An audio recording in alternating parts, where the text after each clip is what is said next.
It is an experience a group of Wisconsin World War II veterans will never forget. More than 70 years after surviving the attack on Pearl Harbor, they recently boarded an Old Glory honor flight and returned to Hawaii.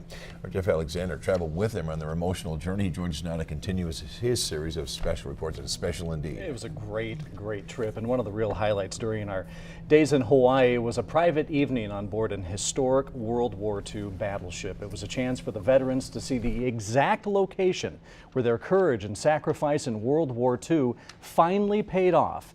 The evening was also full of surprises.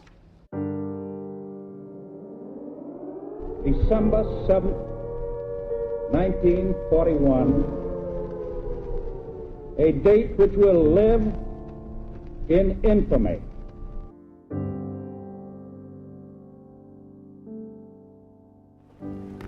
On a pier lined with the stars and stripes, 18 American heroes leave Ford Island. The mighty Mo is calling. More fun. As the veterans board the USS Missouri, they realize a special night is in store. Tours are taken up and down the Missouri's wooden decks, stretching nearly 900 feet. Does this bring back pretty good memories? Oh, yeah.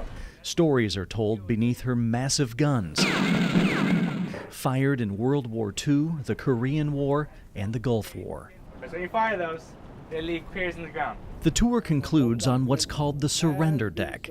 It is here, in this exact spot, Japan signed its unconditional surrender on September 2nd, 1945, ending World War II. And when he's ready to sign the final part of his name, he had rehearsed this. General Douglas MacArthur takes out of his pocket a red-colored pen. Of all the men on the Missouri this night, There you go, Chuck. one stands out. I've kept it all this time. I'm glad I did. 90-year-old Chuck Davis from Rothschild is wearing this Navy uniform for the first time. I've had it since August 1940. And this was the last issue of the dress whites with the blue collar. And they made them obsolete right then. So I never got to wear it until now, really. Chuck is the only survivor on this trip to never return to Pearl Harbor. I never did either. Didn't really have any desire to. My whole life, he was never going to come back. You know, he had too many, what he thought, bad memories. And in the last few years, he's just started to soften toward it, I think because he's been maybe talking about it. Chuck admits he's glad he's here. Seeing some of the older sailors, yeah, of which I am one. After dinner on the surrender deck, the one part of the itinerary kept secret from Chuck and the other Pearl Harbor survivors. It begins with a proclamation from Wisconsin's governor. Today, Saturday, June 16, 2012, as Wisconsin Pearl Harbor Veterans Remembrance Day throughout the state of Wisconsin, and I commend this observance to all of our citizens. Then, a real treat. Mail call! Chuck Davis! Bernard DeChateau! You got mail. And Wally Went. Each veteran receives a packet full of letters from family and friends back home, thanking them for their courage and sacrifice and our freedom. I'm so blessed to have you as my only grandpa. Both the vets and the Honor Staff flight are moved to tears. President George Bush, President George W. Bush, and Packers President Mark Murphy have also sent letters. For close to 3 hours, these veterans are the toast of Pearl Harbor. What strikes each one, maybe more than anything, is the Missouri's location docked along Ford Island. This used to be Battleship Row. Just a few hundred yards away, the Arizona Memorial. The symbol for the start of the war, the symbol for the end of the war. So close together, all these years later. I'll tell you, those guys were treated like rock stars and honored like presidents the entire time. Deservedly so. Yeah, they were. And during our time in Hawaii, each Pearl Harbor survivor had a guardian to assist them, a son or a daughter, a spouse or a friend, for example.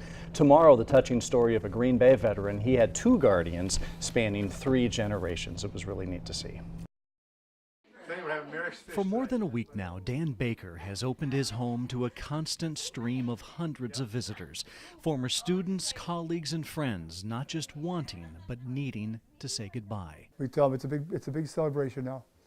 57 years of a great life. Hugs and tears and joy and snacks and food. And this place looks like, I said, a UP wedding, for God's sake. There's food all over the place. An amazing sense of humor for a man in Coach Baker's shoes. 2 years ago, he learned he had stage 4 prostate cancer after receiving a clean bill of health the year before.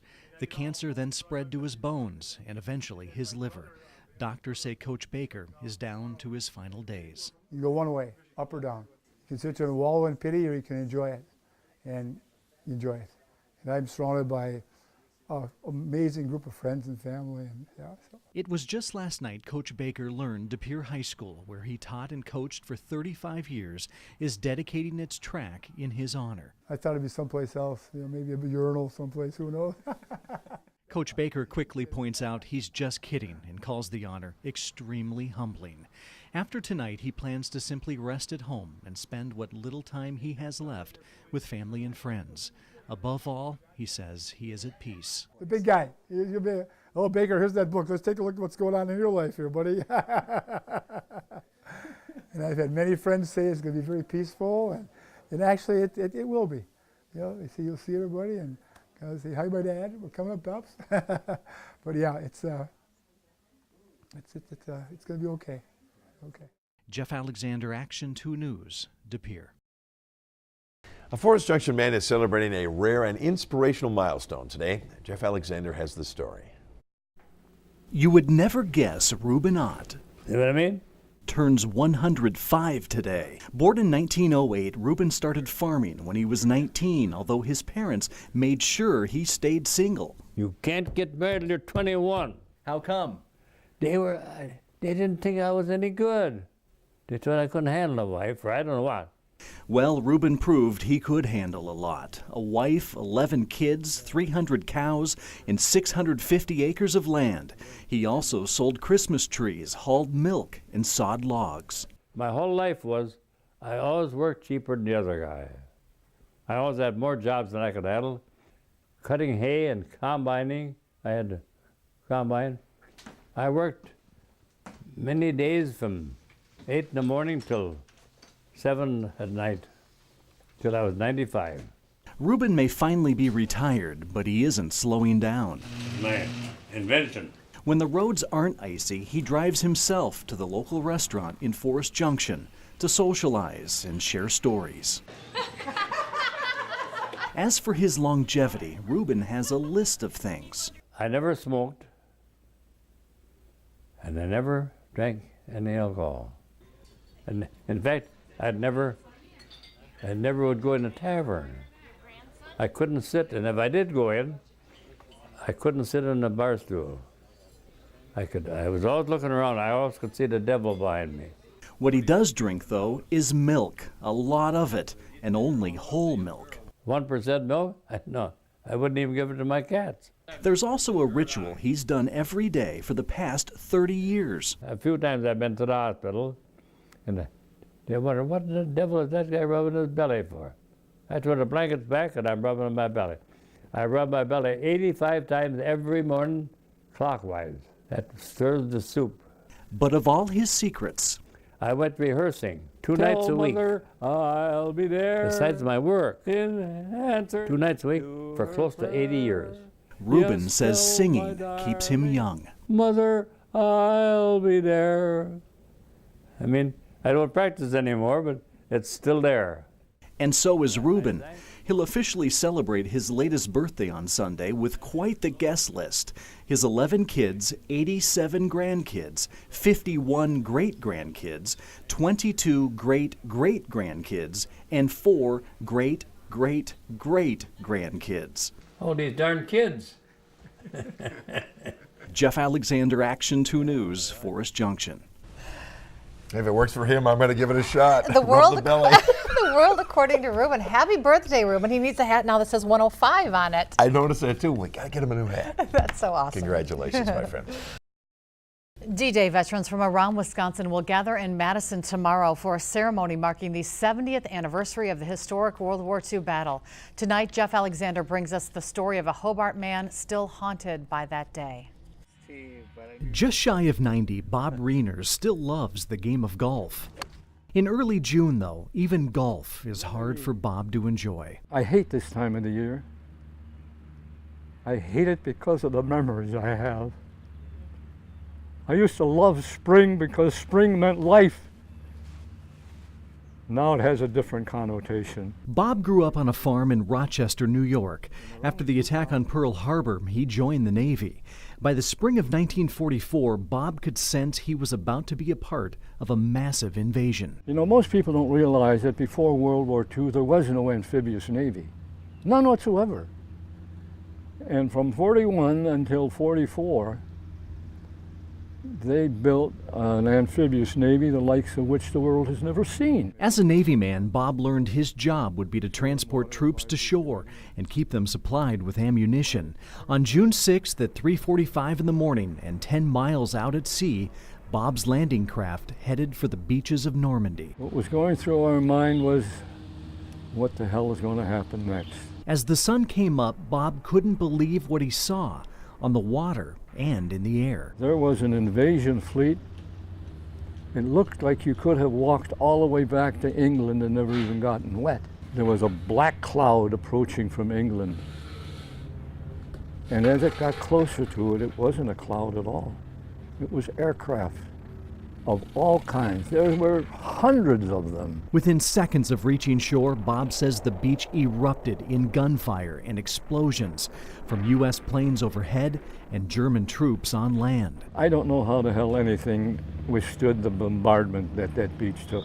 It was shelled, it was bombed. Bob's crew spent the day stalking the beach with ammo and equipment. At one point, a lone German fighter plane zeroed in. There we are, naked as a jaybird, strafing the beach. No cover.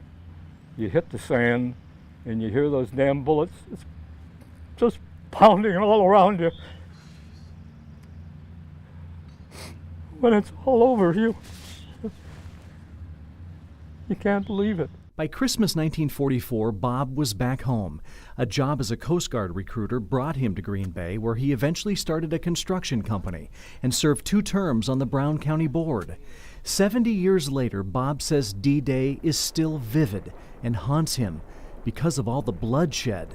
More than 9,000 Americans were killed or wounded. As a survivor, you think of all of those men cut down in the prime of their life. It tears my heart out. Here I am, 90 years old almost, living a rich, full life. These men were denied that. They fought and lost everything. Jeff Alexander, Action 2 News, Hobart.